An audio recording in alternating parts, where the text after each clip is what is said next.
What is up? What is up? What is up? What is up, everybody? This is the Carolina Panthers Pride Podcast with your boy Mr. T Money 1993.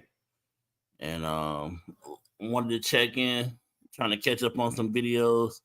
And real quick, I know it's a little late. I wanted to tune into the hurry up from the first day of training camp. So let's go ahead and get into it.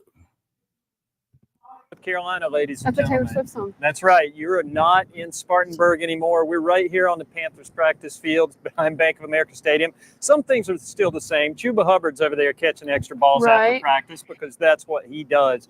But today was like first day of school, brand new stuff. And so we figured we'd bring you a hurry up, kind of hit you some of the highlights of that first day. Now, first of all, I've seen a lot of Darren Gant articles, but I never seen what he looked like before today, actually. First day of school when the entire day is recess, basically. No doubt. But interestingly enough, Dave Canales said that they still have 8 installs to go as they get into the first part of training camp. So this was more than anything today about knocking off the rush, remembering the speed they want to go at, what they want to do, kind of a refresher. You know, we saw Xavier Legette come to the podium, and he came fired up, as much as a soft-spoken Xavier Legette can be fired up. Kind of just upset with himself, but you've got to remember too, you know, this is a guy that had to sit out towards the end of mini camp with a hamstring OTAs. So a little bit of grace offered to the guys today as they got back into it, but we got to see. That's one thing that's worrying me a little bit is Xavier Legette already had to deal with a hamstring issue, and now he's dealing with a foot issue. So hopefully he won't. Hopefully he'll get it together, but I do not want to see that he is an injury-prone kind of guy. Some football, Darren, and that was the point. No grace for you. Xavier Legette came to a lectern, not a podium. You stand behind a lectern, you stand on a podium. This is my hill, and I will die. I wish I cared about anything half as much as you care about the difference between a lectern and a podium. I'll choose what I'm pedantic about. Thank you very much. But today, as Casty said, was not the most strenuous football practice. It didn't look like, it's going to be a week before they're in pads. It's going to take a minute. So today was about getting back into the systems and the processes and getting to know each other and the personnel. A lot of special teams going on. There's going to be a lot of change in those areas with all the roster turnover this offseason.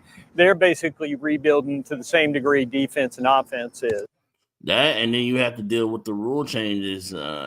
Special teams is going to look very different around the NFL this year. So a lot of new here today, everybody working into it, but also a lot of people excited. I mean, a lot of the little things about vets get to sleep in their own beds. They're not in a dorm in Wofford. You know, there's this $200,000 cooling trailer over here where guys can slide into a 20-degree room for a few minutes, get themselves refreshed. And now they're walking back into the stadium to their own locker room with their own training facilities and all the stuff they're used to here in the building. So they think from that standpoint, this is going to be a big benefit for the football operation. Definitely. You cannot understate how important it is to be able to sleep in your own bed. But like all training camps, you did still have fans out here today. We had fans on both ends of the field, so they kind of got to see a little bit of everything. And you remember how exciting training camp can be when you have moments like, Bryce Young finding an open Deontay Johnson and him making a move to get downfield and the fans going crazy. Or I think it was Chuba Hubbard, that broke off one for about 20 yards. And one of the few, Dave Canales even pointed it out, one of the few runs that they were able to pop off today against a defensive line that kind of stifled the run a good bit. But you hear the fans get excited, and that's when you remember, like, oh, this is the start of a new team. This is going to be the start of the 2024 Panthers. Right. And that's the thing. I think we're literally a couple days from football. It's 12:49 Tuesday morning. We play on Thursday, bro. We're literally like right here for football, man. We lose sight of it because we get to talking about this free agent or this draft pick. Literally everything here is brand new. GM, head coach, training camp location, and the energy is too. I mean, Dave has always talked about he wants to have energy, but he wants to keep the first thing to work. And he talked about it today. He said the first thing has to be about getting the football right. And that was the message he learned as he talked to some of his mentors this summer, you know, a couple guys named Pete Carroll and Tony Dungy. If you're going to be a head coach, those are probably two pretty good guys to learn from in that regard. Yeah, exactly. Wow. So I didn't know Dave Canales had a good relationship with Tony Dungy. I did know he had a good relationship with Pete Carroll, of course. It's always fun to watch Dave Canales step out here too, because he brings a sense of energy with him even when he just walks across the field, and you kind of see that translate to the guys. But yeah, a good day. I think Bryce went 4 for 4 during 7-on-7, and I want to say 6 of 9-ish. You know, it's hard to get an exact number out here when you're kind of watching from the end during 11-on-11, but good start to the camp for Bryce, and especially going to be more and more fun to watch him with guys like Xavier Leggett, with guys like Deontay Johnson, and of course Adam Thielen coming back. We will not be watching that on Thursday, though. We will not.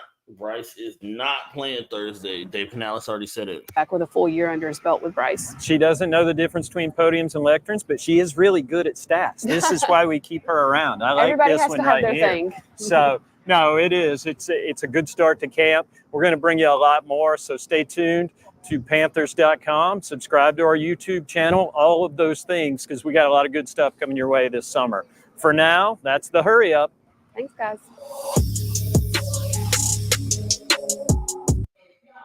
Well, that is the end of the episode. This is your boy, Mr. Team 1993 from the Carolina Panthers Pride Podcast. If you haven't yet, please make sure you like, comment, share, subscribe. Appreciate all the love, everybody. Make sure you subscribe. We are still on our journey to 1,000 subs. But I'm out of here, man.